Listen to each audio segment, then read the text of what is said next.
ਮੇਰੀ ਮੈਰਿਜ 1988 ਦੇ ਵਿੱਚ ਹੋਈ ਸੀ। ਉਦੋਂ ਮੈਂ ਸਿਰਫ 11th ਪਾਸ ਸੀ। ਕੋਈ ਟਾਈਮ ਹੁੰਦਾ ਸੀਗਾ ਬਈ ਲੇਡੀਜ਼ ਆਪਣੇ ਘਰੇ ਜੋ ਦੁੱਖ ਕੱਟਣ ਸੁੱਖ ਕੱਟਣ ਆਪਣੇ ਸਹੁਰੇ ਪਰਿਵਾਰ 'ਚ ਰਹਿੰਦੀਆਂ ਸੀ। ਇੱਕ ਜਿਹੜੀ ਹਾਊਸ ਵਾਈਫ ਹੁੰਦੀ ਆ ਉਹਨੂੰ ਇੱਕਦਮ ਘਰੋਂ ਬਾਹਰ ਨਿਕਲ ਕੇ ਕਿਸੇ ਫੀਲਡ ਦੇ ਵਿੱਚ ਆਉਣਾ ਬਹੁਤ ਮੁਸ਼ਕਿਲ ਹੈ। ਇਹਦੇ ਵਿੱਚ ਕਦੇ ਜਨਾਨੀ ਨੂੰ ਤਾਂ ਅੱਗੇ ਆਉਣ ਵਾਸਤੇ ਕਦੇ ਮਰਦ ਕਹਿੰਦੇ ਹੀ ਨਹੀਂ ਵੀ ਕਿ ਜਨਾਨੀ ਅੱਗੇ ਆਵੇ, ਸਾਡੇ ਤੋਂ ਅੱਗੇ ਲੰਘੇ। ਲੇਡੀਜ਼ ਵੀ ਜਨਾਨੀਆਂ ਦੇ ਨਾਲ ਇੱਕ ਦੂਜੀ ਦੇ ਨਾਲ ਜੈਲਸ ਫੈਕਟਰ ਹੈ। ਮੁਸ਼ਕਿਲ ਤਾਂ ਮੈਮ ਹੁਣ ਤਾਂ ਮੈਨੂੰ ਯਾਦ ਹੀ ਨਹੀਂ ਹੈ ਵੀ ਮੈਂ ਮੁਸ਼ਕਿਲਾਂ 'ਚ ਵੀ ਲੰਘੀ ਹਾਂ। ਜਦ ਤੱਕ ਤੁਸੀਂ ਤੁਹਾਡੇ ਕੋਲ ਸੈਲਫ ਕੌਨਫੀਡੈਂਸ ਨਹੀਂ ਹੈਗਾ ਉਦੋਂ ਤੱਕ ਤੁਸੀਂ ਅੱਗੇ ਨਹੀਂ ਵੱਧ ਸਕਦੇ। ਪਰ ਹੁਣ ਮੈਨੂੰ ਬਹੁਤ ਮਾਣ ਮਹਿਸੂਸ ਹੁੰਦਾ ਕਿ ਮੈਂ ਇਸ ਕੁਰਸੀ ਤੇ ਬੈਠੀ ਹਾਂ ਤਾਂ ਆਪਣੇ ਪਰਿਵਾਰ ਦੇ ਸਪੋਰਟ ਦੇ ਨਾਲ ਇੱਥੇ ਤੱਕ ਆਈ ਤੇ ਮੈਂ ਆਪਣੇ ਦਮ ਤੇ ਇੱਥੇ ਬੈਠੀ ਹਾਂ।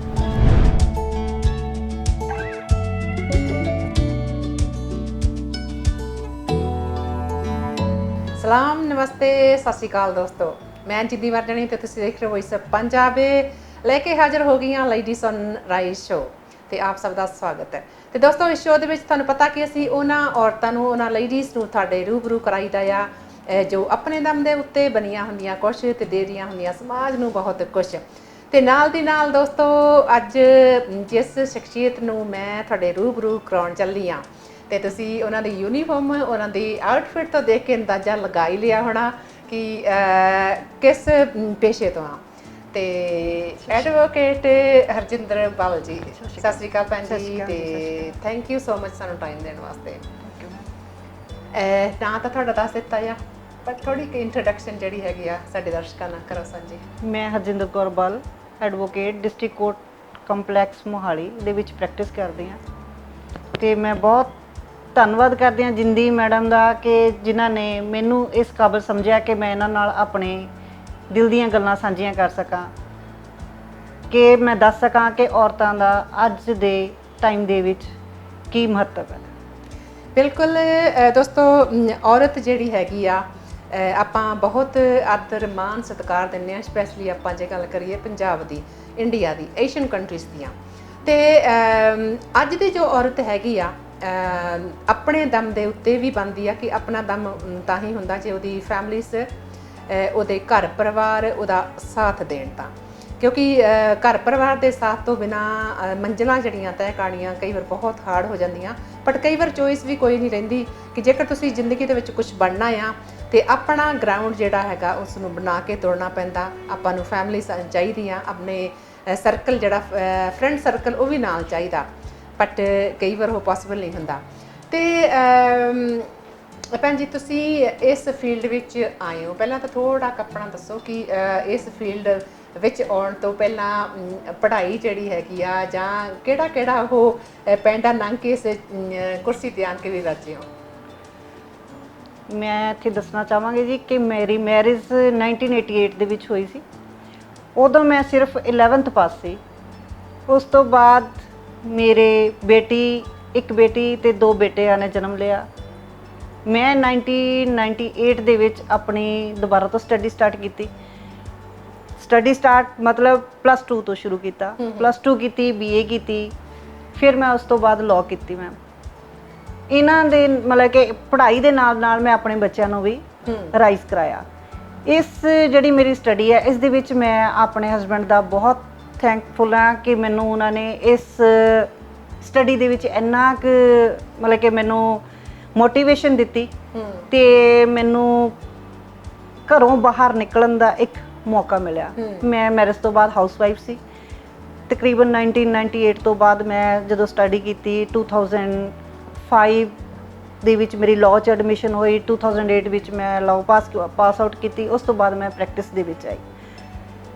ਇੱਕ ਜਿਹੜੀ ਹਾਊਸ ਵਾਈਫ ਹੁੰਦੀ ਆ ਉਹਨੂੰ ਇੱਕਦਮ ਘਰੋਂ ਬਾਹਰ ਨਿਕਲ ਕੇ ਕਿਸੇ ਫੀਲਡ ਦੇ ਵਿੱਚ ਆਉਣਾ ਬਹੁਤ ਮੁਸ਼ਕਿਲ ਹੈ। ਬਟ ਇਹਦੇ ਵਿੱਚ ਵੀ ਮੇਰੇ ਹਸਬੈਂਡ ਦੀ ਮੈਨੂੰ ਬਹੁਤ ਸਪੋਰਟ ਰਹੀ ਹੈ ਕਿਉਂਕਿ ਉਹ ਨੈਸ਼ਨਲ ਇੰਸ਼ੋਰੈਂਸ ਕੰਪਨੀ ਦੇ ਵਿੱਚ as a assistant divisional manager retire ਹੋਏ ਨੇ। ਉਹਨਾਂ ਨੇ ਜੋ ਉਹਨਾਂ ਦਾ ਫੀਲਡ ਸੀਗਾ ਉਹਨਾਂ ਨੇ ਮੈਨੂੰ ਇੰਟਰੋਡਿਊਸ ਕਰਾਇਆ ਤਾਂ ਕਿ ਮੈਂ ਇਸ ਫੀਲਡ ਦੇ ਵਿੱਚ ਇੰਨਾ ਵੱਧ ਚੜ੍ਹ ਕੇ ਹਿੱਸਾ ਪਾ ਸਕੀ। ਤੇ ਇਹ ਤਾਂ ਹੁਣ ਤੁਸੀਂ ਗੱਲ ਕੀਤੀ ਆ ਕਿ ਮੈਰਿਜ ਤੋਂ ਬਾਅਦ ਪੜ੍ਹਾਈ ਦੁਬਾਰੇ ਸਟਾਰਟ ਕੀਤੀ ਆ। ਤੁਹਾਨੂੰ ਉਦੋਂ ਕੀ ਲੱਗਿਆ ਆ ਕਿ ਪੜ੍ਹਾਈ ਕਰਕੇ ਮੈਂ ਕੁਛ ਨਾ ਕੁਛ ਜ਼ਿੰਦਗੀ ਦੇ ਵਿੱਚ ਬਣਨਾ ਆ, ਹਾਸਲ ਕਰਨਾ ਆ, ਸੇਮ ਟਾਈਮ ਬੱਚੇ ਦੀ ਪਰਵਰਿਸ਼ ਕਰਨੀ ਤੇ ਬਾਕੀ ਜਿਹੜੇ ਆਪਣੇ ਫੈਮਿਲੀਜ਼ ਦੇ ਝਮੇਲੇ ਹੁੰਦੇ ਆ ਉਹ ਵੀ ਪੂਰੇ ਨਾਲ ਕਰਨੇ ਹੀ ਪੈਂਦੇ, ਸਪੈਸ਼ਲੀ ਆਪਣਾ ਇੰਡੀਅਨ ਫੈਮਿਲੀਜ਼ ਨੂੰ ਜਦੋਂ ਬਿਲੋਂਗ ਕਰਦੇ ਆ, ਪੰਜਾਬੀ ਫੈਮਿਲੀਜ਼ ਤੋਂ ਹੁੰਦੇ ਆ। ਕਿੰਨਾ ਕੁ ਡਿਫਿਕਲਟ ਹੋਇਆ ਕਿ ਇਸ ਫੈਮਿਲੀ ਲਾਈਫ ਨੂੰ ਵੀ ਬੈਲੈਂਸ ਰੱਖ ਕੇ ਪੜ੍ਹਨਾ ਜਦੋਂ ਸਪੈਸ਼ਲੀ ਤੁਸੀਂ ਮੈਰਿਜ ਤੋਂ ਬਾਅਦ ਸਟਾਰਟ ਕੀਤਾ ਹੈ, ਕਿਉਂਕਿ ਪੜ੍ਹਾਈ ਵਾਸਤੇ ਟਾਈਮ ਆਪਾਂ ਨੂੰ ਬਹੁਤ ਹੀ ਚਾਹੀਦਾ ਹੁੰਦਾ। ਬਿਲਕੁਲ ਜੀ। ਹਾਂਜੀ। ਮੁਸ਼ਕਿਲ ਤਾਂ ਮੈਮ ਹੁਣ ਤਾਂ ਮੈਨੂੰ ਯਾਦ ਹੀ ਨਹੀਂ ਆ ਵੀ ਮੈਂ ਮੁਸ਼ਕਿਲਾਂ 'ਚ ਵੀ ਲੰਘੀ ਆ, ਕਿਉਂਕਿ ਮੇਰਾ ਹੁਣ ਟਾਈਮ ਬਹੁਤ ਵਧੀਆ ਲੰਘ ਰਿਹਾ।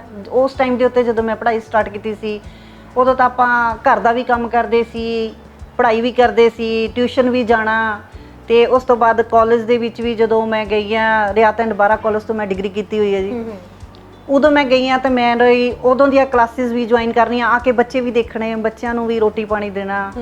ਤੇ ਬੇਟੀ ਮੇਰੀ ਨੇ ਮਤਲਬ ਕਿ ਹੋਮਿਓਪੈਥਿਕ ਮੈਡੀਕਲ ਡਿਗਰੀ ਕੀਤੀ ਹੋਈ ਹੈ, ਉਹ ਅੱਜ ਕੱਲ੍ਹ ਮੈਡੀਕਲ ਆਫਿਸਰ ਨੇ ਫੇਸ 9 ਦੇ ਵਿੱਚ। 2005 ਦੇ ਵਿੱਚ ਉਹਨਾਂ ਦੀ ਐਡਮਿਸ਼ਨ ਹੋਈ BHMS ਦੇ ਵਿੱਚ, ਔਰ ਮੇਰੀ ਐਡਮਿਸ਼ਨ ਹੋਈ ਲਾਅ ਦੇ ਵਿੱਚ। ਓਕੇ। ਮੇਰੀ ਬੇਟੀ ਨੇ ਮੇਰੇ ਨਾਲ ਬਹੁਤ ਮਤਲਬ ਕਿ ਕੋਆਪਰੇਟ ਕੀਤਾ, ਬਹੁਤ ਜ਼ਿਆਦਾ ਉਹਨੇ ਮੇਰੇ ਨਾਲ ਐਜ਼ ਅ ਫਰੈਂਡਲੀ ਮੇਰੇ ਨਾਲ ਰਹੀ ਹੈ। ਤੇ ਮੈਨੂੰ ਇਹ ਸੀਗਾ ਵੀ ਚਲੋ ਜੋ ਮੈਂ ਔਕੜਾਂ ਚੋਂ ਲੰਘੀ ਆ, ਜਦੋਂ ਮੈਨੂੰ ਲਾਇਸੈਂਸ ਮਿਲ ਗਿਆ ਉਦੋਂ ਤੋਂ ਬਾਅਦ ਫਿਰ ਮੇਰਾ ਇੱਕ ਹੋਰ ਵੀ ਹੈਗਾ ਕਿ ਮੈਂ ਕਿਸੇ ਦੀ ਜੂਨੀਅਰਸ਼ਿਪ ਨਹੀਂ ਕੀਤੀ, ਡਾਇਰੈਕਟ ਇਸ ਪੇਸ਼ੇ ਦੇ ਵਿੱਚ ਆਉਣ ਨਾਲ ਉੱਥੇ ਵੀ ਮੈਨੂੰ ਪ੍ਰੋਬਲਮਸ ਆਈਆਂ। ਓਕੇ। ਬਟ ਮੈਂ ਸਾਰੀਆਂ ਚੀਜ਼ਾਂ ਨੂੰ ਮਤਲਬ ਕਿ ਇੱਕ ਆਪਣਾ ਸੈਲਫ ਕੌਨਫੀਡੈਂਸ ਜਿਹੜਾ ਲੇਡੀ ਦਾ ਹੋਣਾ ਬਹੁਤ ਜ਼ਰੂਰੀ ਹੈ। ਜਦ ਤੱਕ ਤੁਹਾਡੇ ਕੋਲ ਸੈਲਫ ਕੌਨਫੀਡੈਂਸ ਨਹੀਂ ਹੈਗਾ ਉਦੋਂ ਤੱਕ ਤੁਸੀਂ ਅੱਗੇ ਨਹੀਂ ਵੱਧ ਸਕਦੇ। ਜੇ ਮੈਂ ਆਪਣੇ ਸੈਲਫ ਕੌਨਫੀਡੈਂਸ ਨੂੰ ਬਰਕਰਾਰ ਰੱਖਿਆ ਤੇ ਮੈਂ ਇਸ ਫੀਲਡ ਦੇ ਵਿੱਚੋਂ ਵੀ ਅੱਗੇ ਵੱਧਦੀ ਗਈ, ਤੇ ਨਾਲ ਨਾਲ ਮੈਂ ਆਪਣੇ ਬੱਚਿਆਂ ਨੂੰ ਵੀ ਰਾਈਜ਼ ਕੀਤਾ। ਮੈਂ ਅੱਜ ਮਤਲਬ ਕਿ ਦੇ ਸਮੇਂ ਦੇ ਵਿੱਚ ਬੇਟੀ ਮੇਰੀ ਮੈਡੀਕਲ ਆਫਿਸਰ ਹੈ, ਇੱਕ ਮੇਰਾ ਬੇਟਾ ਇੰਸਪੈਕਟਰ ਆਡਿਟ ਹੈ ਜੀ, ਉਹਨੇ ਵੀ ਲਾਅ ਪਾਸ ਆਊਟ ਕੀਤੀ ਹੋਈ ਹੈ। ਜਿਹੜਾ ਮੇਰਾ ਛੋਟਾ ਬੇਟਾ ਹੈ ਉਹ ਸੁਪਰਡੈਂਟ ਹੋਮ ਪੋਸਟਿੰਗ ਹੈ ਇਹਨਾਂ ਦੁਸਾਰਨਾ ਚਿਲਡਰਨ ਹੋਮ 'ਚ।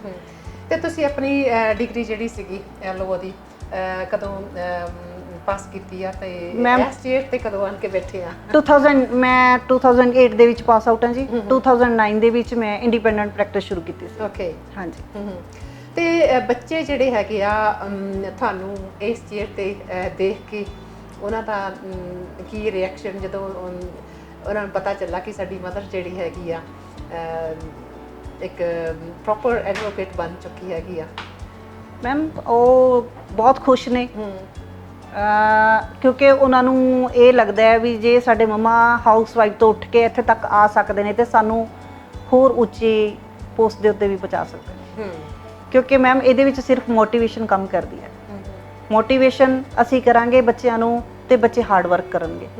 ਤੇ ਪਰ ਮੇਰੇ ਬੱਚੇ ਬਹੁਤ ਮਿਹਨਤੀ ਨੇ, ਤੇ ਕਿਉਂਕਿ ਮੈਂ ਆਪ ਖੁਦ ਮਿਹਨਤੀ ਹਾਂ, ਇਸ ਕਰਕੇ ਮੈਂ ਆਪਣਾ ਜ਼ਿਆਦਾ ਟਾਈਮ ਆਪਣੇ ਬੱਚਿਆਂ ਦੇ ਵਿੱਚ ਹੀ ਸਪੈਂਡ ਕੀਤਾ।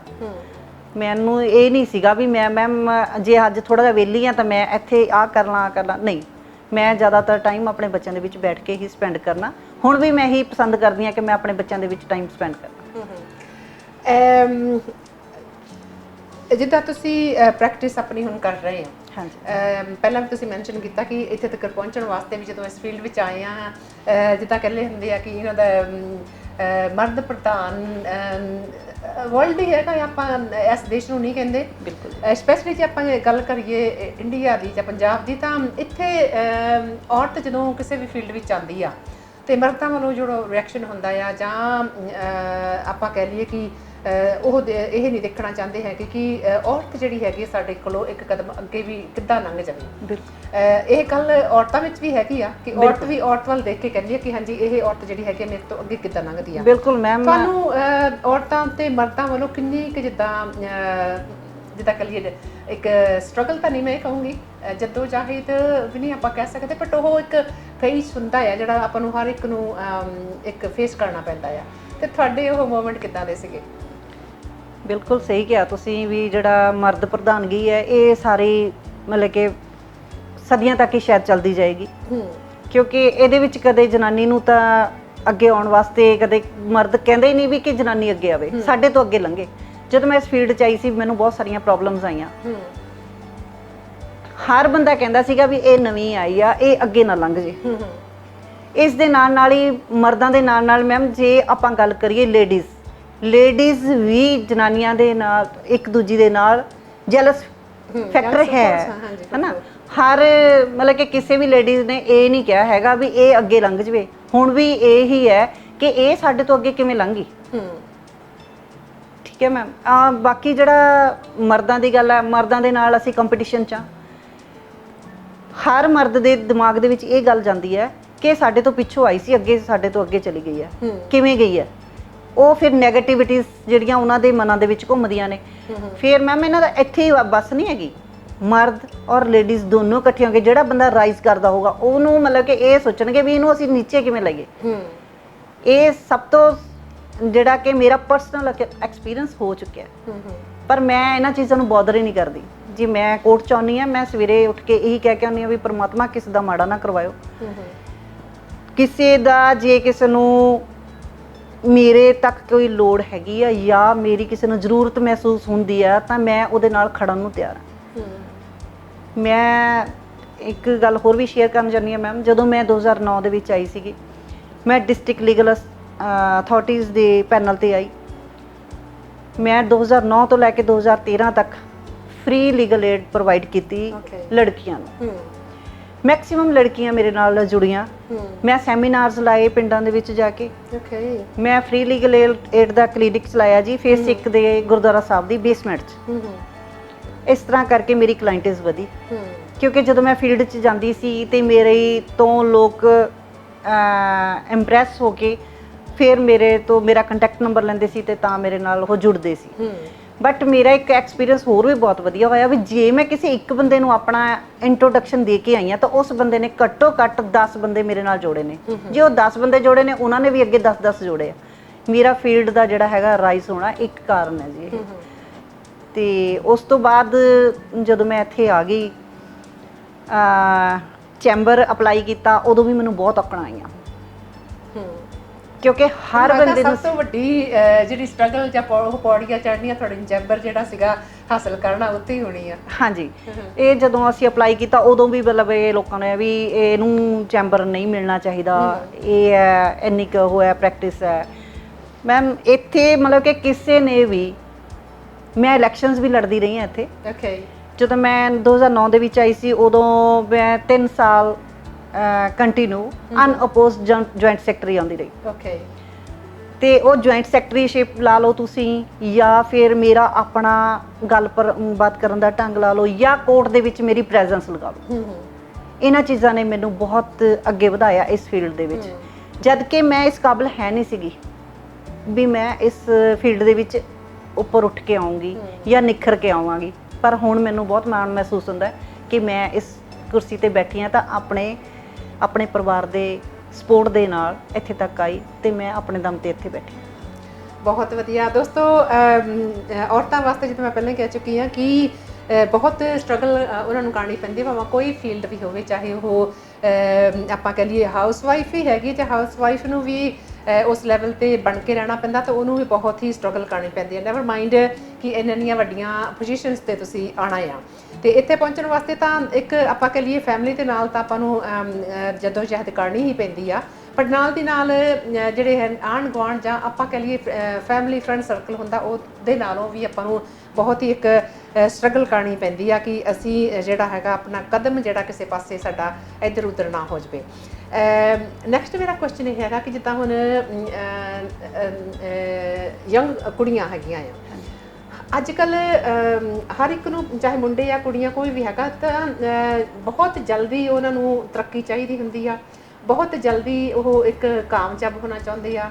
ਬਹੁਤ ਜਲਦੀ ਉਹ ਇੱਕ ਆਪਾਂ ਕਹਿ ਲਈਏ ਕਿ ਰਾਤੋਂ ਰਾਤ ਕਹਿ ਦਿੰਦੇ ਆ ਕਿ ਅਸੀਂ ਮਿਲੀਅਨਰ ਹੋ ਜਾਈਏ।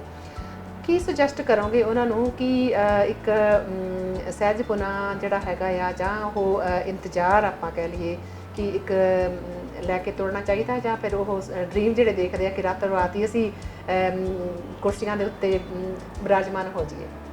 ਇਹ ਤਾਂ ਦੇਖੋ ਮੈਮ ਕਦੇ ਵੀ ਨਹੀਂ ਹੋਇਆ ਕਿ ਤੁਸੀਂ ਜਿਹੜਾ ਆਪਣਾ ਵੀ ਤੁਸੀਂ ਰਾਤੋਂ ਰਾਤ ਅਮੀਰ ਹੋ ਜਾਓਗੇ।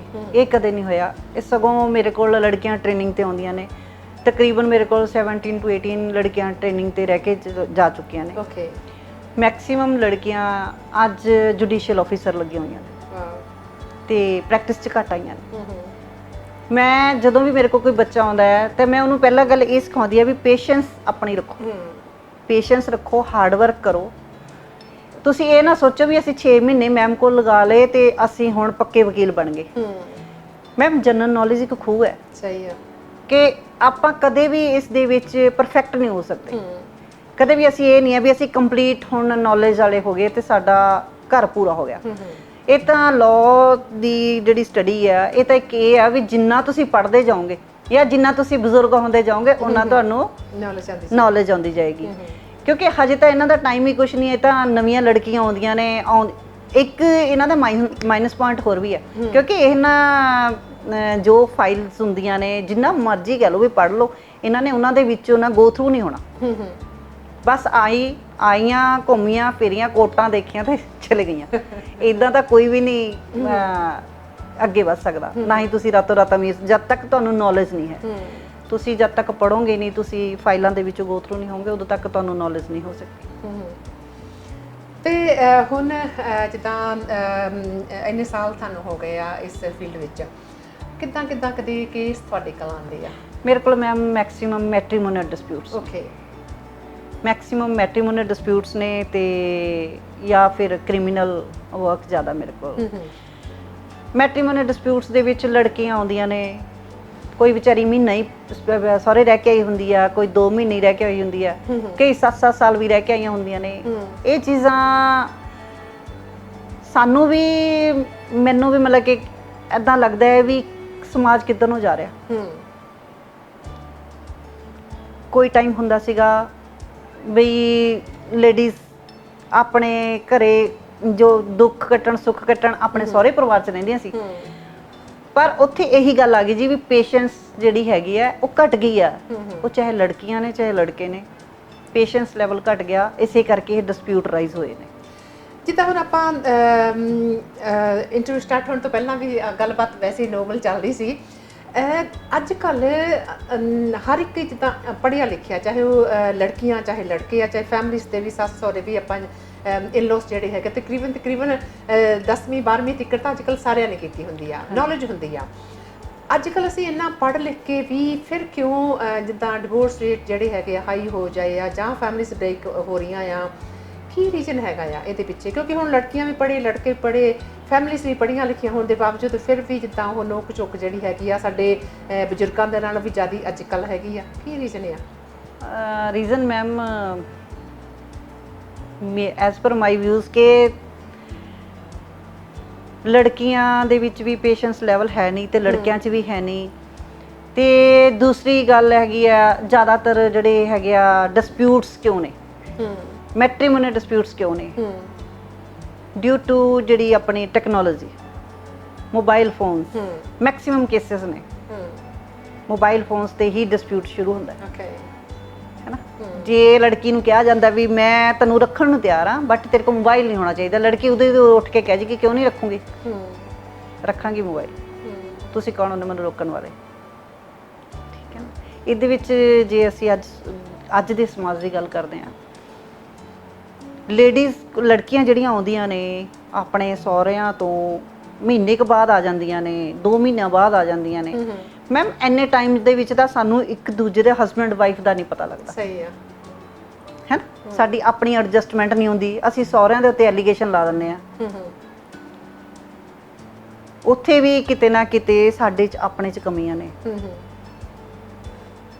ਮੇਰੇ ਹਿਸਾਬ ਨਾਲ ਤਾਂ ਨਹੀਂ ਵੀ ਇੰਨੀ ਜਲਦੀ ਕੋਈ ਡਿਸਪਿਊਟ ਰਾਈਜ਼ ਹੋ ਜਾਂਦਾ। ਬਿਲਕੁਲ ਹੈ ਜੀ। ਜੇ ਤੁਸੀਂ 1-2 ਮਹੀਨੇ ਦਾ ਕਮਾ, ਉਹ ਤਾਂ ਇੱਕ ਦੂਸਰੇ ਦੇ ਚਾਅ ਜਿਹੜੇ ਹੈਗੇ ਉਹ ਵੀ ਨਹੀਂ ਪੂਰੇ ਹੁੰਦੇ। ਕਿਉਂਕਿ ਹੁਣ ਪਿਛਲੇ ਜ਼ਮਾਨੇ ਵਿੱਚ ਤਾਂ ਚਲੋ ਡਿਫਰੈਂਟ ਸੀਗਾ, ਤੇ ਹੁਣ ਵੀ ਹੈਗਾ ਕਿ ਹਰ ਇੱਕ ਨੂੰ ਇਹ ਹੁੰਦਾ ਕਿ ਵਿਆਹ ਤੋਂ ਬਾਅਦ ਜਿਹੜੇ ਆ ਬੱਚਿਆਂ ਦੇ ਚਾਅ ਲੜ ਇੱਕ ਦੂਸਰੇ ਦੇ ਜਾਣਾ ਆਉਣਾ ਜਿਹੜਾ ਹੈਗਾ ਆ। ਬਟ ਫਿਰ ਵੀ ਜਿੱਦਾਂ ਹੁਣ ਤੁਸੀਂ ਗੱਲ ਕੀਤੀ ਆ ਟੈਕਨੋਲੋਜੀ ਦੀ, ਮੋਬਾਈਲ ਫੋਨਸ ਦੀ, ਚਲੋ ਮੋਬਾਈਲ ਫੋਨ ਆਪਾਂ ਅੱਜ ਹਰ ਇੱਕ ਦੀ ਨੈਸੈਸਿਟੀ ਬਣ ਚੁੱਕੇ ਆ। ਬਟ ਜੇਕਰ ਉਹ ਹੀ ਚੀਜ਼ਾਂ ਜਿਹੜੀਆਂ ਹੈਗੀਆਂ ਸਾਡੀ ਫੈਮਿਲੀ ਲਾਈਫ ਨੂੰ ਡਿਸਟਰੋਏ ਕਰ ਰਹੀਆਂ, ਅਸੀਂ ਪੜ੍ਹ ਲਿਖ ਕੇ ਫਿਰ ਅਨਪੜ੍ਹ ਕਿਉਂ ਬਣਦੇ ਆ? ਕਿਉਂ ਇਹਨਾਂ ਨਿੱਕੀਆਂ ਚੀਜ਼ਾਂ ਨੂੰ ਇਹ ਨਹੀਂ ਹੈਗਾ ਕਿ ਹਾਂਜੀ ਅਸੀਂ ਮੋਬਾਈਲ ਫੋਨ, ਪਹਿਲੀ ਗੱਲ ਤਾਂ ਹੈਗੀ ਜੇ ਲੜਕਾ ਜਾਂ ਲੜਕੇ ਵਾਲੇ ਵੀ ਕਹਿੰਦੇ ਆ ਕਿ ਤੂੰ ਮੋਬਾਈਲ ਫੋਨ ਨਹੀਂ ਰੱਖ ਸਕਦੀ। ਹੁਣ ਮੋਬਾਈਲ ਫੋਨ ਬਿਨਾਂ ਤਾਂ ਆਪਾਂ ਜੇ ਕਹਿ ਲਈਏ ਕਿ ਆਪਣਾ ਅੱਧੀ ਲਾਈਫ ਤਾਂ ਇਹਦੇ ਵਿੱਚ ਹੀ ਸਮਾਈ ਹੁੰਦੀ ਆ। ਆਪਾਂ ਹੁਣ ਤੁਸੀਂ ਵੀ ਆ ਆਪਣਾ ਵਰਕ ਕਰਦੇ, ਕੰਮ ਕਰਦੇ ਆ, ਜਾਂ ਅਸੀਂ ਵੀ ਹੈਗੇ, ਸਾਡੀ ਵੀ ਹੁਣ ਮੈਜੋਰਟੀ ਆਫ ਟਾਈਮ ਜਿੱਦਾਂ ਨੈਟ ਦੇ ਥਰੂ ਸਭ ਕੁਝ ਹੈਗਾ, ਤੇ ਜੇਕਰ ਉਹਦੀ ਦੁਰਵਰਤੋਂ ਕਰਨੀ ਆ ਉਹ ਸਾਡੀ ਖੁਦ ਦੀ ਗਲਤੀ ਹੈ। ਕਿ ਜੇਕਰ ਤੁਸੀਂ ਕਮਿਟਡ ਹੋ ਚੁੱਕੇ ਆ ਕਿਸੇ ਦੇ ਲਈ ਤੇ ਇੱਕ ਦੂਸਰੇ ਤੇ ਟਰਸਟ ਹੋ ਕੇ ਇਹ ਚੀਜ਼ਾਂ ਹੁੰਦੀਆਂ ਆ। ਬਟ ਕੀ ਰੀਜ਼ਨ ਹੈਗਾ ਆ ਕਿ ਇੱਧਰਲੇ ਪਾਸੋਂ ਲੜਕੇ ਵਾਲੇ ਜਾਂ ਲੜਕਾ ਵੀ ਕਹਿੰਦਾ ਕਿ ਹਾਂਜੀ ਤੂੰ ਮੋਬਾਈਲ ਫੋਨ ਨਹੀਂ ਰੱਖ ਸਕਦੀ? ਮੈਮ ਇਹ ਜਿਹੜੀ ਹੈ ਨਾ, ਕਿਤੇ ਵੀ ਤੁਸੀਂ ਜਦੋਂ ਵੀ ਇਹ ਮੈਰਿਜ ਲਾਈਫ ਦੇ ਵਿੱਚ ਬਣ ਜਾਂਦੇ ਨੇ, ਸਭ ਤੋਂ ਪਹਿਲੀ ਗੱਲ ਤਾਂ ਇਹਨਾਂ ਨੂੰ ਇੱਕ ਦੂਜੇ ਦੇ ਉੱਤੇ ਟਰਸਟ ਨਹੀਂ ਹੁੰਦਾ। ਜਦੋਂ ਟਰਸਟ ਨਹੀਂ ਹੁੰਦਾ ਤਾਂ ਇਹ ਗੱਲਾਂ ਹੁੰਦੀਆਂ ਨੇ। ਜੇ ਹੁਣ ਚਾਹੇ ਲੜਕੀ ਹੈ ਚਾਹੇ ਲੜਕਾ ਹੈ, ਜੇ ਮੋਬਾਈਲ ਫੋਨ ਨੂੰ ਲੈ ਕੇ ਹੀ ਲੜਾਈ ਹੋਣੀ ਹੈ ਤੁਹਾਡੀ, ਤੇ ਇਹ ਤਾਂ ਫਿਰ ਲੈਕ ਆਫ ਟਰਸਟ ਹੀ ਹੋ ਗਿਆ, ਹੈ ਨਾ। ਚਲੋ ਜੇ ਲੜਕੇ ਨੇ ਜਾਂ ਲੜਕੀ ਨੇ ਕਹਿ ਵੀ ਤਾਂ ਮੈਕਸਿਮਮ ਸਾਡੇ ਕੋਲ ਤਾਂ ਕੇਸ ਹੀ ਆਉਂਦਾ ਵੀ ਲੜਕਾ ਕਹਿੰਦਾ ਲੜਕੀ ਨੂੰ ਵੀ ਤੂੰ ਮੋਬਾਈਲ ਫੋਨ ਨਹੀਂ ਰੱਖਣਾ। ਜੇ ਮੈਮ ਉਹਨੂੰ ਕਹਿੰਦਾ ਵੀ ਨਾ ਰੱਖ, ਜੇ ਉਸਦੇ ਨਾਲ ਉਹਦੀ ਲਾਈਫ ਮੈਰਿਡ ਲਾਈਫ ਸੁਖੀ ਹੁੰਦੀ ਆ ਤਾਂ ਫਿਰ ਉਹਦੇ ਵਿੱਚ ਛੱਡਣ 'ਚ ਵੀ ਕੋਈ ਇਤਰਾਜ਼ ਨਹੀਂ ਹੈਗਾ। ਨਹੀਂ, ਕਈ ਵਾਰ ਜਿੱਦਾਂ ਹੁਣ ਚਲੋ ਮੰਨਿਆ ਜੇ ਹਾਊਸ ਵਾਈਫ ਹੈਗੀ ਆ ਤਾਂ ਕਈ ਵਾਰ, ਬਟ ਉਹਦਾ ਵੀ ਤਾਂ ਹੁੰਦਾ ਹੀ ਆ ਨਾ ਵੀ ਮੈਂ ਆਪਣਾ ਉੱਤੇ ਕੁਛ ਬਾਹਰ ਜਿੱਦਾਂ ਨੈਟ ਦੇ ਉੱਤੇ ਫੇਸਬੁੱਕ ਜ਼ਿਆਦਾ ਚਲਾਉਂਦੇ ਆ ਜਾਂ ਕੋਈ ਵੀ YouTube ਦੀਆਂ ਹੁੰਦੀਆਂ ਜਾਂ ਕੁਛ ਹੁੰਦਾ ਕਿ ਉਹਦੇ ਉੱਤੋਂ ਕੁਛ ਸਿੱਖਣਾ ਹੁੰਦਾ, ਕੁਕਿੰਗਸ ਦੇ ਆ ਪ੍ਰੋਗਰਾਮ ਹੈ ਜਾਂ ਕੁਛ ਵੀ ਹੈਗਾ ਆ, ਆਪਣੀ ਨੌਲੇਜ ਵਧਾਉਣ ਵਾਸਤੇ ਵੀ ਉਹ ਆਪਾਂ ਵਰਤਦੇ ਹੈਗੇ। ਜੇ ਇੱਕ ਜਿੱਦਾਂ ਇੱਕ ਬੰਦੇ ਨੂੰ ਤੁਸੀਂ ਆਪਣੀ ਜਿਹੜੀ ਹੈਗੀ ਆ ਫੋਰਵਰਡ ਥਿੰਕਿੰਗ ਉਹਨੂੰ ਕੱਟ ਦੇਣਾ ਆ, ਤੇ ਤੁਹਾਨੂੰ ਨਹੀਂ ਲੱਗਦਾ ਇੱਕ ਜਿੱਦਾਂ ਇਸ ਚੇਅਰ ਦੇ ਉੱਤੇ ਬੈਠ ਕੇ ਵੀ ਥੋੜਾ ਲੜਕੀਆਂ ਦੇ ਨਾਲ ਉੱਥੇ ਜਸਟਿਸ ਨਹੀਂ ਹੋ ਰਿਹਾ ਹੁੰਦਾ? ਕਿਉਂਕਿ ਕੋਈ ਵੀ ਭਾਵੇਂ ਜਿੱਦਾਂ ਮੈਂ ਕਿ ਹਾਊਸ ਵਾਈਫ ਹੈਗੀ ਆ, ਭਾਵੇਂ ਹੁਣ ਤੁਸੀਂ ਆ ਭਾਵੇਂ ਮੈਂ ਹੈਗੀ ਆ, ਬਟ ਅੱਜ ਕੱਲ੍ਹ ਸਾਡੇ ਇਹ ਟੈਕਨੋਲੋਜੀ ਵਰਲਡ ਦੇ ਨਾਲ ਹੀ ਹਰ ਇੱਕ ਜੁੜੀ ਹੈਗੀ ਆ। ਹੁਣ ਫੂਡ ਆਰਡਰ ਕਰਨਾ ਆ, ਸਾਰਾ ਕੁਝ ਉਹ ਵੀ ਮੋਬਾਈਲ ਫੋਨ ਦੇ ਉੱਤੇ। ਫਿਰ ਪ੍ਰੋਬਲਮ ਕੀ ਹੈਗੀ ਸਪੈਸ਼ਲੀ ਲੜਕਿਆਂ ਨੂੰ? ਜੇਕਰ ਜੇ ਲੜਕੀ ਨੂੰ ਕੰਟਰੋਲ ਕਰਦੇ ਆ ਕਿ ਤੂੰ ਨਹੀਂ ਵਰਤਣਾ, ਤੇ ਫਿਰ ਤਾਂ ਉਹ ਕਹੂਗੀ ਜੇ ਮੈਂ ਓਕੇ ਮੈਂ ਵੀ ਨਹੀਂ ਬੰਦ ਕਰ ਦੇਣੀ ਆ, ਪਰ same time you have to put your phone away job. ਇਹਦੇ ਵਿੱਚ ਮੈਮ ਮੈਕਸਿਮਮ ਇਹੀ ਕਿਹਾ ਜਾਂਦਾ ਇਹ ਇਹਦੇ ਕੋਲ ਫੋਨ ਹੈ, ਇਹ ਆਪਣੀ ਮੰਮੀ ਨੂੰ ਹਰ ਗੱਲ ਦੱਸਦੀ ਹੈ, ਇਹ ਆਪਣੇ ਭਰਾ ਨੂੰ ਦੱਸਦੀ ਹੈ, ਇਹ ਆਪਣੇ ਪੇਰੈਂਟਸ ਦੇ ਕੋਲ ਹਰ ਗੱਲ ਪਹੁੰਚਾਉਂਦੀ ਹੈ। ਜੇ ਇਹਦੇ ਕੋਲ ਮੋਬਾਈਲ ਫੋਨ ਨਾ ਹੋਵੇ ਤਾਂ ਇਹ ਸਾਡਾ ਝਗੜਾ ਮੁੱਕ ਸਕਦਾ ਹੈ। ਮੈਕਸਿਮਮ ਇਹ ਕੁਐਸਚਨ ਮਾਰਕ ਬਣਦਾ ਸਾਡੇ ਕੋਲੇ। ਫਿਰ ਅਸੀਂ ਇਹ ਵੀ ਕਹਿੰਦੇ ਆ ਵੀ ਚਲੋ ਕੋਈ ਗੱਲ ਨਹੀਂ, ਜੀ ਇਹਨੇ ਪੇਰੈਂਟਸ ਨਾਲ ਗੱਲ ਕਰਨੀ ਹੁੰਦੀ ਹੈ, ਤੇਰਾ ਜਿਹੜੀ ਮੈਰਿਡ ਲਾਈਫ ਬਚਾਉਣ ਵਾਸਤੇ ਜੇ ਇਹਨੇ ਆਪਣੇ ਪੇਰੈਂਟਸ ਨਾਲ ਗੱਲ ਤੇਰੇ ਫੋਨ ਤੋਂ ਕਰ ਲੂਗੀ ਫੋਨ, ਤੇ ਫਿਰ ਉੱਥੇ ਵੀ ਨਹੀਂ ਇਹ ਚੀਜ਼ ਇਹਨਾਂ ਨੂੰ ਕੰਸੀਡਰ ਕਰ ਹੁੰਦੀ ਕਿ ਇਹ ਕਹਿੰਦੇ ਨਹੀਂ ਜੀ ਇਦਾਂ ਨਹੀਂ ਹੋ ਸਕਦਾ, ਇਹ ਤਾਂ ਮੋਬਾਈਲ ਫੋਨ ਨਾ ਰੱਖੇ, ਠੀਕ ਹੈ ਜੀ ਇਹਨੂੰ ਟਾਈਮ ਦੇ ਦਿਓ, 2 ਮਹੀਨੇ ਰੱਖੇ 3 ਮਹੀਨੇ ਨਾ ਰੱਖੇ। ਇਹ ਕਾਉਂਸਲਿੰਗ ਦੇ ਵਿੱਚ ਆਉਂਦੀਆਂ ਨੇ ਜੀ ਮੈਮ। ਜਦੋਂ ਵੀ ਮਤਲਬ ਕਿ ਕੋਈ ਅਸੀਂ ਮੈਟਰੀਮੋਨੀਅਲ ਡਿਸਪਿਊਟ ਫਾਈਲ ਕਰਦੇ ਹਾਂ, ਉਸ ਤੋਂ ਬਾਅਦ ਕਾਉਂਸਲਿੰਗ ਵਾਸਤੇ ਮੀਡੀਏਸ਼ਨ 'ਚ ਵੀ ਭੇਜਿਆ ਜਾਂਦਾ। ਉੱਥੇ ਵੀ ਇਹ ਛੋਟੀਆਂ ਮਤਲਬ ਕਿ ਬਿਲਕੁਲ ਮਾਮੂਲੀ ਜਿਹੀਆਂ ਗੱਲਾਂ ਹੁੰਦੀਆਂ ਨੇ। ਇਹ ਮਾਮੂਲੀ ਗੱਲਾਂ ਹੀ ਮੈਮ ਘਰ ਨੂੰ ਉਜਾੜ ਦਿੰਦੀਆਂ ਨੇ। ਕਿੰਨੇ ਕੁ ਪਰਸੈਂਟ ਹੈਗੇ ਆ ਕਪਲਸ ਜਿਹੜੇ ਇਸ ਚੀਜ਼ ਨੂੰ ਅਗਰੀ ਹੋ ਕੇ ਤਾਂ ਆਪਣੀ ਮੈਰਿਡ ਲਾਈਫ ਸੇਵ ਕਰਨ ਵਾਸਤੇ ਇਹ ਸੈਕਰੀਫਾਈਸਿਸ ਕਰ ਲੈਂਦੇ ਆ? 20 to 25%। Maximum 95% matrimonial disputes, 95% matrimonial disputes ਨੇ ਮੈਮ ਕੋਰਟ 'ਚ। ਜਿੱਦਾਂ ਹੁਣ ਜੇ ਆਪਾਂ ਗੱਲ ਕਰੀਏ ਕਰੋਨਾ ਕਾਲ ਦੀ, ਲੋਕਡਾਊਨ ਪੀਰੀਅਡ, ਉਹਦੇ ਵਿੱਚ ਹਰ ਪਾਸੇ ਭਾਵੇਂ ਫੋਰਨ ਕੰਟਰੀਜ਼ ਜਾਂ ਭਾਵੇਂ ਇੱਥੇ ਵੀ ਹੈਗਾ ਤਾਂ ਡੋਮੈਸਟਿਕ ਵਾਇਲੈਂਸ, ਡੋਮੈਸਟਿਕ ਡਿਸਪਿਊਟ ਜਿਹੜੇ ਹੈਗੇ ਆ ਬਹੁਤ ਉੱਭਰ ਕੇ ਆਏ ਆ। ਤੇ ਤੁਹਾਡੇ ਕੋਲ ਵੀ ਕੇਸ ਆਏ ਹੋਣਗੇ ਉਸ ਕਰੋਨਾ ਪੀਰੀਅਡ ਦੇ? ਬਿਲਕੁਲ ਬਿਲਕੁਲ। ਇਹ ਮੈਮ ਰੀਜ਼ਨ ਇਹ ਸੀਗਾ ਵੀ ਕਰੋਨਾ ਦੇ ਟਾਈਮ ਦੇ ਵਿੱਚ ਲੋਕਡਾਊਨ ਹੋਇਆ ਤੇ ਹਸਬੈਂਡ ਵਾਈਫ ਦੋਨੋਂ ਇਕੱਠੇ ਇੱਕ ਘਰ ਦੇ ਵਿੱਚ ਇੱਕ ਛੱਤ ਦੇ ਥੱਲੇ ਇਹਨਾਂ ਨੂੰ ਰਹਿਣਾ ਪੈ ਗਿਆ। ਤੇ ਉੱਥੇ ਮਾੜੀ ਮੋਟੀ ਨੋਕ ਝੋਕ ਹੁੰਦੀ ਸੀ, ਜਿਹੜੀ ਛੋਟੀ ਨੋਕ ਝੋਕ ਹੈ ਇਹ ਮਤਲਬ ਕਿ ਵੱਡੇ ਇਹਨੂੰ ਬਲਾਸਟ ਕਰਤਾ। ਹੁਣ ਘਰ ਦੇ ਵਿੱਚ ਮੈਮ ਸੱਸ ਵੀ ਹੈ, ਸਹੁਰਾ ਵੀ ਹੈ, ਹਸਬੈਂਡ ਵੀ ਹੈ, ਬੱਚੇ ਵੀ ਹੈ, ਜੁਆਇੰਟ ਫੈਮਿਲੀ ਵੀ ਹੈ, ਕਿਤੇ ਨਿਊਕਲੀਅਰ ਫੈਮਿਲੀ ਵੀ ਹੈ। ਉਹਦੇ ਵਿੱਚ ਜੇ ਤੁਸੀਂ ਹੁਣ ਛੋਟੀ ਗੱਲ ਨੂੰ ਲੈ ਕੇ ਹਸਬੈਂਡ ਹੋਵੇ ਚਾਹੇ ਵਾਈਫ ਹੋਵੇ, ਇਸ ਛੋਟੀ ਗੱਲ ਨੂੰ ਲੈ ਕੇ ਨੋਕ ਝੋਕ ਕਰੀ ਜਾਓਗੇ ਤਾਂ ਫਿਰ ਵਾਇਲੈਂਸ ਹੀ ਹੋਣੀ ਹੈ, ਹੋਰ ਕੀ ਹੋਣਾ। ਇਹ ਮੈਕਸਿਮਮ ਜਿਹੜੇ ਕੇਸਿਸ ਹੈ ਐਸ ਇੱਕ ਪੂਰੇ ਮਾਰਚ 2020 ਤੋਂ ਲੈ ਕੇ ਹੁਣ ਤੱਕ ਬਹੁਤ ਰਾਈਜ਼ ਹੋਏ ਨੇ, ਬਟ ਕੋਰਟ ਵਿੱਚ ਘੱਟ ਆਏ ਨੇ, ਓਕੇ, ਕੋਰਟ 'ਚ ਘੱਟ ਆਏ ਨੇ ਕਿਉਂਕਿ ਬਸ ਐਪਲੀਕੇਸ਼ਨਸ ਵਗੈਰਾ ਦੇ ਕੇ, ਜਿਵੇਂ ਐਪਲੀਕੇਸ਼ਨ ਦੇਤੀ ਐਸਐਸਪੀ ਦੀ ਦੇਤੀ ਤੇ ਉਹ ਵੂਮਨ ਸੈੱਲ ਨੂੰ ਮਾਰਕ ਹੋ ਗਈ, ਉੱਤੇ ਕਾਉਂਸਲਿੰਗ ਹੋ ਗਈ ਤੇ ਉੱਥੇ ਜ਼ਿਆਦਾਤਰ ਨਿਬੜ ਜਾਂਦੇ ਸੀ ਕਿਉਂਕਿ ਉੱਥੇ ਕੋਈ ਬਹੁਤੀ ਵੱਡੀ ਪ੍ਰੋਬਲਮ ਨਹੀਂ ਸੀ। ਇਹ ਸਿਰਫ ਵੀ ਘਰ ਰਹਿ ਕੇ ਫਰਸਟ੍ਰੇਟ ਹੋ ਕੇ ਇੱਕ ਦੂਜੇ ਤੇ ਕੱਢਣੀ ਹੋਈ ਸੀਗਾ, ਇਹੀ ਵਾਇਲੈਂਸ ਦਾ ਨਾਮ ਲੈ ਗਈ। ਤੇ ਹੁਣ ਮੈਂ ਇਹ ਚਾਹੁੰਦੀ ਹਾਂ ਕਿ ਯੰਗ ਲੜਕੀਆਂ ਸਪੈਸ਼ਲੀ ਉਹਨਾਂ ਵਾਸਤੇ ਕੁਝ ਮੈਸੇਜ, ਜੇਕਰ ਇਸ ਫੀਲਡ ਵਿੱਚ ਆਉਂਦੀਆਂ, ਭਾਵੇਂ ਉਹ ਕੋਈ ਵੀ ਕਰੀਅਰ ਹੋਵੇ, ਡਜ਼ਨਟ ਮੈਟਰ, ਚਲੋ ਤੁਹਾਡੇ ਫੀਲਡ ਵਿੱਚ ਵੀ ਆਣਾ ਉਹਦੇ ਵਾਸਤੇ ਵੀ, ਤੇ ਜੇ ਆਪਣਾ ਕਿਸੇ ਵੀ ਉਹਨਾਂ ਨੇ ਪੱਕੋ ਕਰੀਅਰ ਬਣਾਉਣਾ ਹੈਗਾ ਆ, ਕੋਈ ਥੋੜਾ ਜਿਹਾ ਮੈਸੇਜ। ਇਹੀ ਕਹਿਣਾ ਚਾਹਾਂਗੀ ਮੈਮ, ਜਿਹੜੀਆਂ ਯੰਗਸਟਰਸ ਲੜਕੀਆਂ ਨੇ, ਕਿ ਕਿਸੇ ਵੀ ਫੀਲਡ 'ਚ ਜਾਓ, ਆਪਣਾ ਸੈਲਫ ਕੌਨਫੀਡੈਂਸ ਬਣਾਓ। ਸੈਲਫ ਕੌਨਫੀਡੈਂਸ ਦੇ ਨਾਲ ਤੁਸੀਂ ਹਾਰਡ ਵਰਕ ਕਰੋ, ਤਾਂ ਹੀ ਤੁਸੀਂ ਅੱਗੇ ਵੱਧ ਸਕਦੇ ਹੋ। ਆਪਣੇ ਆਪ ਨੂੰ ਅਗਰ ਤੁਸੀਂ ਸੈਲਫ ਕੌਨਫੀਡੈਂਸ ਬਣਾ ਕੇ ਰਹੋਗੇ, ਤੁਹਾਡੀ ਜਿਹੜੀ ਅੱਜ ਕੱਲ੍ਹ ਲੋਕਾਂ ਨੇ ਬਣਾਇਆ ਹੋਇਆ ਕਿ ਐਕਸਪਲਾਈਟੇਸ਼ਨ, ਤੁਹਾਡੀ ਐਕਸਪਲਾਈਟੇਸ਼ਨ ਜਿਹੜੀ ਹੈਗੀ ਹੈ ਖਤਮ ਹੋ ਸਕਦੀ ਹੈ। ਐਕਸਪਲਾਈਟੇਸ਼ਨਸ ਵੀ ਮੈਮ ਸਾਡੇ ਜਿਹੜੀਆਂ ਲੇਡੀਜ਼ ਹੈ, ਇਹਨਾਂ ਨੇ ਹੀ ਇੱਕ ਜਿਹੜਾ ਹੈਗਾ ਮੁੱਦਾ ਬਣਾਇਆ ਹੋਇਆ। ਇਹ ਕਹਿੰਦੇ ਨੇ ਐਕਸਪਲਾਈਟੇਸ਼ਨ ਹੁੰਦੀ ਹੈ ਲੇਡੀਜ਼ ਦੀ। ਐਜ਼ ਪਰ ਮਾਈ ਵਿਊਜ਼, ਐਕਸਪਲਾਈਟੇਸ਼ਨ ਹੁੰਦੀ ਨਹੀਂ ਜਦ ਤੱਕ ਤੁਸੀਂ ਆਪਣੀ ਮਰਜ਼ੀ ਦੇ ਮਾਲਕ ਹੋ। ਜਦੋਂ ਤੱਕ ਤੁਹਾਡੇ ਕੋਲ ਸੈਲਫ ਕੌਨਫੀਡੈਂਸ ਆ, ਉਦੋਂ ਤੱਕ ਤੁਹਾਡੀ ਐਕਸਪਲਾਈਟੇਸ਼ਨ ਨਹੀਂ ਹੋ ਸਕਦੀ। ਕਿਉਂਕਿ ਮੇਰੇ ਤੋਂ ਵੱਧ ਤਾਂ ਕੋਈ ਜਾਣ ਨਹੀਂ ਸਕਦਾ, ਕਿਉਂਕਿ ਮੈਂ 2009 ਤੋਂ ਲੈ ਕੇ ਹੁਣ ਤੱਕ ਇੰਡੀਪੈਂਡੈਂਟ ਹੀ ਪ੍ਰੈਕਟਿਸ ਕੀਤੀ ਹੈ। ਤੇ ਮੇਰਾ ਮੇਨ ਇੱਕ ਲੜਕੀਆਂ ਨੂੰ ਰਿਕੁਐਸਟ ਲਾ ਲਓ ਜਾਂ ਸੰਦੇਸ਼ ਲਾ ਲਓ ਕਿ ਇੰਡੀਪੈਂਡੈਂਟ ਹੋਣਾ ਬਹੁਤ ਜ਼ਰੂਰੀ ਹੈ। ਜਿੱਥੋਂ ਤੱਕ ਤੁਸੀਂ, ਜੇ ਤੁਸੀਂ ਕਿਸੇ ਤੇ ਡਿਪੈਂਡ ਰਹੋਗੇ ਤਾਂ ਤੁਹਾਨੂੰ ਹਰ ਚੀਜ਼ ਵਾਸਤੇ ਡਿਪੈਂਡ ਹੋਣਾ ਪਏਗਾ। ਜੇ ਤੁਸੀਂ ਇੰਡੀਪੈਂਡੈਂਟ ਹੋ ਕੇ, ਜੇ ਤੁਸੀਂ, ਤੁਹਾਨੂੰ ਮਾਂ-ਪਿਓ ਨੇ ਪੜ੍ਹਾਇਆ ਹੈ, ਡਿਗਰੀ ਕਰਾਈ ਹੈ, ਤੁਹਾਨੂੰ ਕਿਸੇ ਵੀ ਫੀਲਡ 'ਚ ਜਾਣਾ ਚਾਹੁੰਦੇ ਹੋ, ਤਾਂ you must B independent for hole life. ਅੱਗੇ ਤੁਸੀਂ ਜੌਬ ਕਰੋ, ਕਿਸੇ ਕੋਈ ਬਿਜ਼ਨਸ ਕਰੋ, but you must B independent. ਭੈਣ ਜੀ ਥੈਂਕ ਯੂ ਸੋ ਮਚ। ਦਿਲ ਤਾਂ ਕਰਦਾ ਹੋਰ ਵੀ ਆਪਾਂ ਡੂੰਘੀਆਂ ਗੱਲਾਂ ਕਰਨ, ਪਰ ਲਈ ਉਹ ਫਿਰ ਹੁਣ ਨੈਕਸਟ ਟਾਈਮ ਲਈ ਰੱਖਦੇ ਹਾਂ। ਤੇ ਉਮੀਦ ਕਰਦੇ ਹਾਂ ਜਦੋਂ ਵੀ ਨੈਕਸਟ ਟਾਈਮ ਤੁਹਾਡੇ ਕੋਲ ਟਾਈਮ ਹੋਗਾ ਤਾਂ ਅਸੀਂ ਜ਼ਰੂਰ ਆਣ ਕੇ ਤੁਹਾਨੂੰ ਡਿਸਟਰਬ ਕਰਾਂਗੇ। ਨਹੀਂ for this time thank you so much. Thank you ਜਿੰਦੀ ਮੈਮ। ਮੈਂ ਬਹੁਤ ਤੁਹਾਡੀ ਦਿਲੋਂ ਧੰਨਵਾਦੀ ਹਾਂ ਕਿ ਤੁਸੀਂ ਮੇਰੇ ਕੋਲ ਆਏ ਤੇ ਮੈਨੂੰ ਇੰਨਾ ਕੁ ਮੌਕਾ ਦਿੱਤਾ ਕਿ ਮੈਂ ਵੀ ਆਪਣੇ ਭੈਣਾਂ ਦੇ ਨਾਲ ਆਪਣੇ ਵਿਚਾਰ ਸਾਂਝੇ ਕਰ ਸਕਾਂ। ਉਹ ਤਾਂ ਮੇਰਾ ਫਰਜ਼ ਸੀਗਾ ਤੇ ਫਰਜ਼ ਨਿਭਾਇਆ, ਕਿਉਂਕਿ ਇੱਕ ਔਰਤ ਹੋਣ ਦੇ ਨਾਤੇ ਮੈਂ ਆਪਣੇ ਆਪ ਨੂੰ ਪ੍ਰਾਊਡ ਫੀਲ ਕਰਦੀ ਹਾਂ, ਕਿਉਂਕਿ ਔਰਤਾਂ ਵਿੱਚ ਦੇਖਣ ਨੂੰ ਮਿਲਦਾ ਕਿ ਜੈਲਸ ਹੁੰਦੀਆਂ ਆ, ਬਟ ਆਈ ਰੀਅਲੀ ਪ੍ਰਾਊਡ ਜਦੋਂ ਤੁਹਾਡੇ ਵਰਗੀਆਂ ਭੈਣਾਂ ਦੇ ਨਾਲ ਵਿਚਰਦੇ ਹਾਂ, ਦੇਖਦੇ ਹਾਂ, ਬੱਚੀਆਂ ਦੇ ਨਾਲ ਵਿਚਰਦੇ ਹਾਂ, ਤੇ ਦਿਲ ਬਹੁਤ ਖੁਸ਼ ਹੁੰਦਾ ਆ ਕਿ ਸਾਡੇ ਸਮਾਜ ਦੇ ਵਿੱਚ ਅੱਜ ਦੇ ਟਾਈਮ ਦੇ ਵਿੱਚ ਔਰਤਾਂ ਜਿਹੜੀਆਂ ਨੇ ਉਹਨਾਂ ਨੇ ਬਹੁਤ ਵੱਡੀਆਂ ਮੱਲਾਂ ਮਾਰੀਆਂ ਆ। ਤੇ ਵਨਸ ਅਗੇਨ ਥੈਂਕ ਯੂ। ਤੇ ਦੋਸਤੋ, ਇਹ ਸੀ ਐਡਵੋਕੇਟ ਹਰਜਿੰਦਰ ਕੌਰ ਬਾਲ ਜੀ, ਜਿਨ੍ਹਾਂ ਦੀਆਂ ਗੱਲਾਂ ਤੁਸੀਂ ਸੁਣੀਆਂ, ਜਿਨ੍ਹਾਂ ਦੀ ਲਾਈਫ ਦੇ ਜਿਹੜੇ ਹੈਗੇ ਪਹਿਲੂ ਸੁਣੇ ਆ। ਤੇ ਉਮੀਦ ਕਰਦੇ ਹਾਂ ਅੱਜ ਦਾ ਲੇਡੀ ਸਨਰਾਈਜ਼ ਦਾ ਐਪੀਸੋਡ ਆਇਆ ਹੋਗਾ ਪਸੰਦ। ਤੇ ਨੈਕਸਟ ਟਾਈਮ ਮਿਲਦੇ ਹਾਂ ਕਿਸੇ ਹੋਰ ਖੂਬਸੂਰਤ ਸ਼ਖਸੀਅਤ ਦੇ ਨਾਲ। ਤਦ ਤੱਕ ਦੇਖਦੇ ਰਹੋ ਇਸ ਪੰਜਾਬ ਤੇ ਮੈਨੂੰ ਦਿਓ ਇਜਾਜ਼ਤ। ਸਤਿ ਸ਼੍ਰੀ ਅਕਾਲ ਦੋਸਤੋ।